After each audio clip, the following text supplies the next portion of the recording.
In places like Red River Pines, silence is a virtue. Lawns are trimmed, packages arrive on time, and no one asks questions they shouldn't. It's the kind of neighborhood where everything looks perfect, until you realize that perfection has a price. They said the HOA was just here to keep things orderly, protect property values. But order, when left unchecked, becomes control, and control becomes something else entirely. My name is David Hale. I used to think the world's biggest dangers were out there, in foreign cities, behind firewalls. I was wrong. The danger was in my own living room. And the woman I loved? She wasn't just my wife. She was the key to a war I didn't even know we were fighting. It started like any other Saturday morning. The Arizona sun had barely cleared the mountains when David Hale crouched beside his sprinkler box, cursing the rusty valve that refused to cooperate. His suburban sanctuary, Red River Pines, was the kind of place where lawns sparkled before noon, and HOA bylaws came with color-coded tabs. Quiet, clean, controlled. Just how he liked it. Inside, his wife Sophia hummed while making pancakes, soft jazz playing low from the kitchen speaker.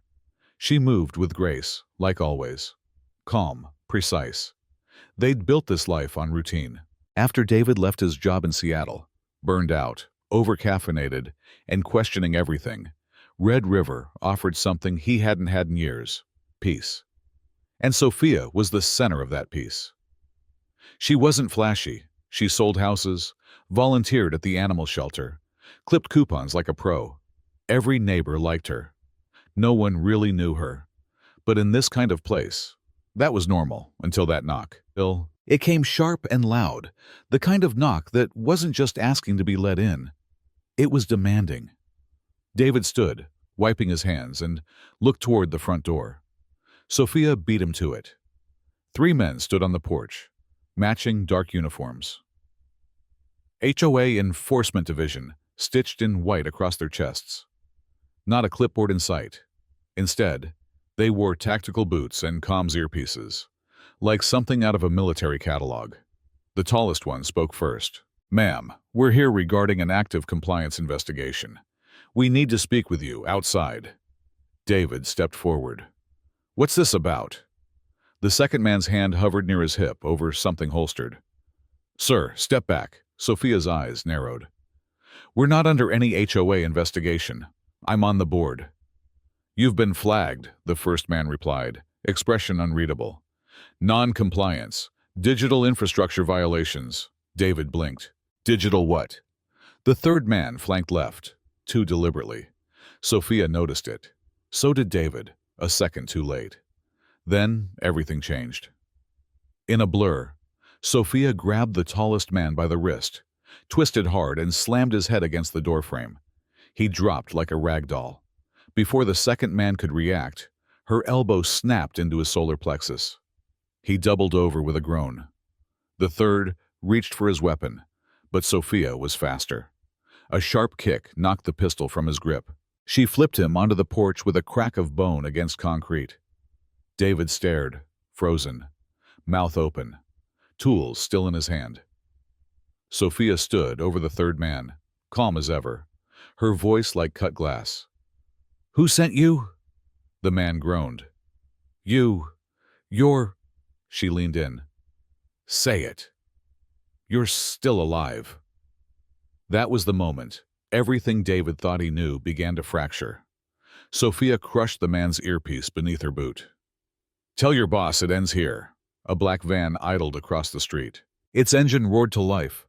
Tires screeched. The back door opened just enough for David to see something terrifying. A mounted weapon.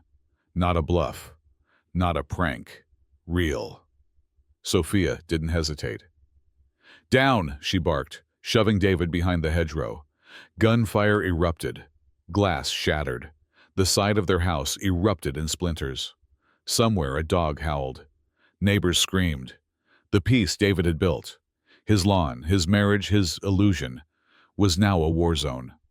Sophia's hand moved fast. From under her hoodie, she drew a compact pistol. Sleek, black, matte. David gawked. "I thought you were a real estate agent." She gave him a sideways smirk. I am. I specialize in exits. She fired twice. The van's windshield cracked. The driver lost control. It swerved hard, hit the curb, and slammed into a light pole. Sparks exploded into the air. Sophia ran. "Wait, Sophia!" David shouted. She didn't look back. She moved like a ghost through the smoke, gun raised. 2 more shots. 1 man down, another wounded. She didn't flinch, didn't pause. She was surgical. By the time David caught up, it was over. The men were restrained with zip ties she pulled from under the porch planter. Efficient, practiced, terrifying. Police sirens howled in the distance. Neighbors peered from behind curtains. Cell phones recorded. David stood there, still catching his breath, staring at his wife of 7 years. "Sophia," he whispered. What the hell just happened? She wiped blood from her cheek, looked at him, looked through him. "They're not HOA. No kidding. There's something worse." "And you knew?" His voice cracked. "I didn't want this to find us," she said. "But it just did." The police arrived minutes later. Sophia handed over IDs and fabricated credentials. Calm, smooth. A masterclass in damage control. One of the officers, a veteran sergeant, glanced at her badge, then at David. "You married to her?" David nodded slowly. "Then buckle up, buddy," the sergeant said. "Your wife isn't from around here." And just like that, David realized peace wasn't a place. It was a person. And that person had just declared war. The house was half crime scene, half battlefield. Glass crunched beneath David's shoes. As he stepped over the shattered coffee table, police tape lined the front door. The HOA logo on the attackers' uniforms was confirmed to be fake. No such enforcement division existed. Not in Arizona, not anywhere. But that didn't answer the question screaming in his head. Who was Sophia really, and why had they come for her? She hadn't said a word since the incident. Just sat in the guest room, quietly cleaning her gun, staring at the wall like it was an old enemy. David stood in the doorway. "You said this would never touch us." "I said I hoped it wouldn't," she corrected without looking up. "Was anything we had even real?" Her hand stopped. She looked up, eyes sharp but not unkind. "You were. That's why I left it all behind. Until now." That night, she took him to the basement, one David had barely used beyond storage. Behind the boiler, she slid a panel aside, revealing a reinforced door with a fingerprint scanner. Inside, a cold room. Steel walls, tactical cases, 2 servers humming. A satellite uplink dish mounted behind a false window. David couldn't speak. She activated the main terminal. Code flashed across the screen, green on black. Old school, military. "This is why they're here," she said. Displayed in bold, flashing type, the quiet code. Red River node, active. David stepped closer. "What is this?" "It's a civilian surveillance net, hidden inside smart HOA systems. The cameras, the meters, the gate sensors, they're all connected, all sending data. Not to the city, not to the HOA, but to a private server group, untraceable, military grade. And it's not just here." She brought up a map. 47 neighborhoods across the U.S. "Who built it?" "I don't know," she said, "but I helped test the original concept. 10 years ago, back when I was someone else." David stared at the screen. "You built this?" "No. I helped design a similar framework. Passive tracking for foreign assets. It was never meant to be used on Americans. But now it is," she nodded, "and now they're cleaning house." The next day, an unmarked car pulled up. Agent Raina Voss, CIA, or something close to it. Her demeanor was all business, but her eyes softened slightly when she saw Sophia. "You look good for a dead woman," Raina said dryly. "You look stressed," Sophia replied. David stood between them, confused and increasingly uneasy. Raina turned to him. "Mr. Hale, your wife was part of Ghost Cell. A black unit that was shut down in 2014, officially. Unofficially, it was absorbed, scattered, repurposed, like a virus in a new host. And now, something from those ashes is growing. Something quiet, dangerous. You think it's her? He asked. No, Raina replied, but she knows too much to be left alone. Sophia stepped forward. The quiet code is active. I have proof. Whoever reactivated it has full access to these neighborhoods. Digital control, biometric logs, pattern prediction. It's not just surveillance, it's behavior programming. David blinked. Like what? Social conditioning? Worse, she said. Suppression. At night, Sophia showed David an intercepted packet. It contained automated behavior tags, residents flagged as non-compliant. One was Mr. Erickson, their elderly neighbor who'd been fined repeatedly for late lawn watering. Another, Lisa Chow, single mom, who'd challenged a dues increase and later had her utilities mysteriously cut. These aren't just HOA policies, she said. They're test cases, pushed until resistance breaks. Tested on real people, David whispered, in plain sight.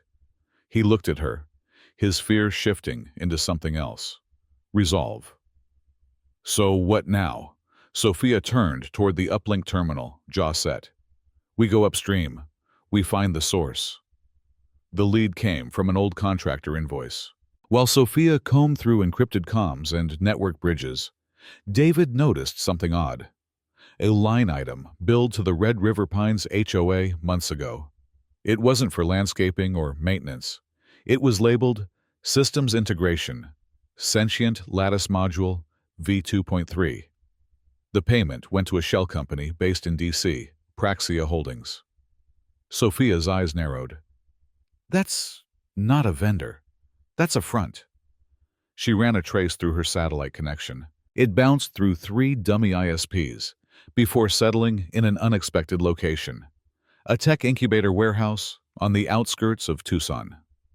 Disguised as a data recovery center, it was owned by someone with no public profile, no social presence, and no record beyond 2017. Just a name, D. Lantham. I have heard that name, Sophia muttered. He was Ghost Cell, a strategist, genius, dangerous. He disappeared right before everything burned down. David leaned in. You think he's behind this? No, she said quietly. I think he's what's left of it. The Tucson facility looked abandoned from the outside. Faded signs, dust-covered windows, no activity. But the infrared drone feed told a different story. Heat signatures, network traffic, armed guards posing as janitors. David, watching from the van's monitor, tried to keep his hands from shaking. He wasn't trained for this. He built websites. He didn't infiltrate black sites. Sophia touched his arm. You don't have to come in. I do, he said. I need to know what you gave up to protect people like me. She smiled, tired, proud, and handed him an earpiece. Inside, the building was cold and sterile. Sophia moved like she belonged there. Swift, silent, methodical. David followed her lead, ducking between server racks and flickering displays until they reached a sealed vault. On the other side, a single man. Suit, trim beard, clinical posture. He stood beside a console shaped like a podium, the room lit only by pale green backlight. I wondered when you'd come, he said without turning. Ghosts always return to the place they were buried. Sophia raised her weapon. Drop the poetic crap. Turn it off.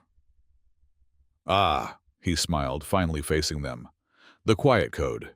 It's not a weapon, Sophia. It's an algorithm of peace, predictive order, real-time social calibration. We're finally fixing what government couldn't. People. You're brainwashing them.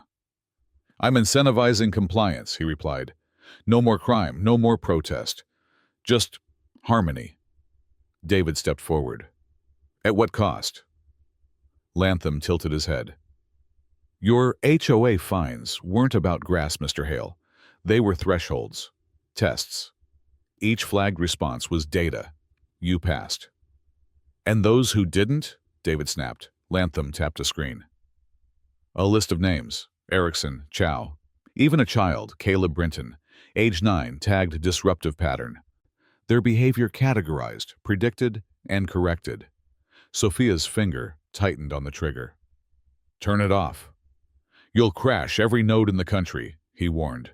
Police, traffic, utilities, all sync to this. You'll create chaos. Better chaos than quiet control. But David, looking at the code streaming down the screen, saw something else. I can't turn it off, Lantham said. Not without a master key. David stared at the blinking terminal. A login prompt. And beneath it, a name. Sophia. You built the original override, he whispered. Sophia lowered her gun. Her hands shook. Lantham smiled. You were the first node. That's why we never erased you. We needed you to finish it. In that moment, the choice was clear and unbearable. Sophia could enter the final sequence, erase the code, shut down the system permanently. But doing so would expose them both. Every surveillance branch would know. Every contract on her life would reactivate. They would never be safe again. David looked at her. What do we do? Sophia whispered. We finish what I started. The air inside the server room felt thinner. David watched as Sophia stood in front of the master console, her fingertips hovering above the keys. The override screen blinked like a slow heartbeat. Waiting. One code. One confirmation. That's all it would take to dismantle the entire quiet code system. Every node, every algorithm, every digital leash around unsuspecting lives. Lantham stepped forward. You'll crash infrastructure from coast to coast. You'll turn lights off in hospitals. Freeze traffic systems. You'll ruin lives. Sophia looked at him. You already did. With one breath, she typed the master key. Override protocol. Initiated. The lights in the room dimmed. A low-frequency hum rose, like the system was groaning in resistance. On screen, node after node turned red. Red River, Charleston, Boise, San Diego. One by one, the grid went dark. And then, silence. Lantham stared in disbelief. You have no idea what you've done. No, David said, stepping between him and Sophia. But we know what we stopped. Sophia turned to David, her voice soft, but resolute. We have to go. They'll come. He nodded. He was scared, but not of her anymore, only of losing her again. They vanished before the feds arrived. 2 months later, in a quiet neighborhood outside Portland, Oregon, a new family moved into a modest house. No HOA, no cameras, just fresh soil and wind chimes. A neighbor waved. You folks just move in? David smiled, holding groceries. Yeah, needed a change of pace. Inside, Sophia sat by the window, eyes alert but calm. A new name, a new life, but the same code inside her. Protect, no matter the cost. On the wall behind her hung a single photo. Blurry, black and white. It showed a server room mid-collapse, the final node blinking red. Underneath it, handwritten, Peace isn't silent, it's earned.